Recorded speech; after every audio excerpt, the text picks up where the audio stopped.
Today we're going to learn about the handsome leprous milkweed locust. But before we do, let's learn some new words. A nymph is a young, immature grasshopper. Endoskeletons.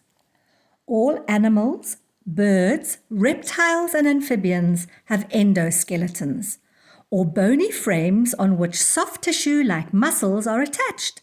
If you squeeze your arm, you'll feel hard bones beneath squishy tissues. Insects are like snails, crabs, and spiders. They have a hard outer layer which covers and protects their soft body parts, and they have skeletal systems known as exoskeletons. Molting.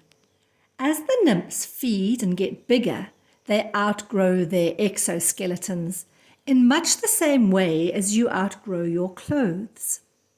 When their exoskeletons get too tight, they wiggle out of them and a new one forms in its place. The term given to this process is called molting. The little grasshoppers are very vulnerable after molting because the new exoskeleton is soft and needs time to harden. It usually takes a day or two to harden, and during that time they tend to hide under leaves so that predators can't see them. Instar. Instar is the scientific term used when referring to a developmental stage in the life of an insect between two molts.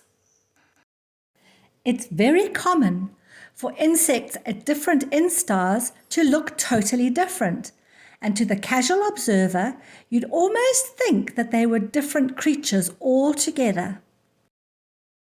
Who would think that those tiny little black hoppers would one day end up as the olive green, enormous grasshopper on the right?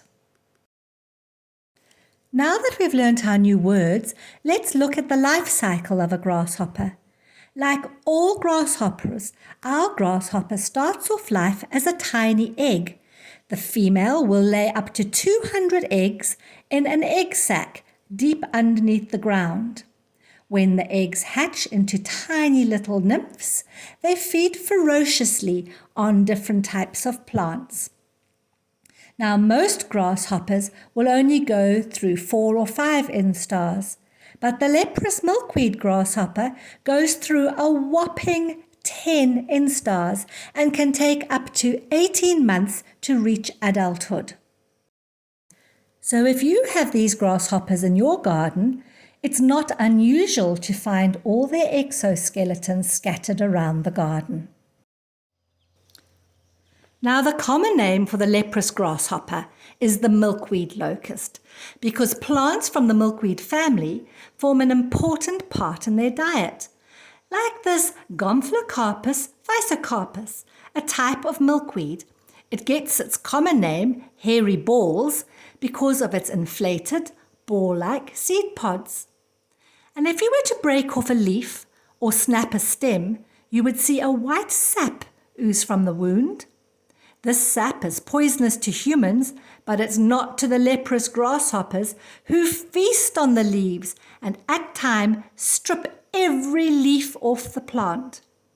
But don't worry, most plants will recover, and within a couple of weeks they'll be growing fresh leaves and flowering profusely.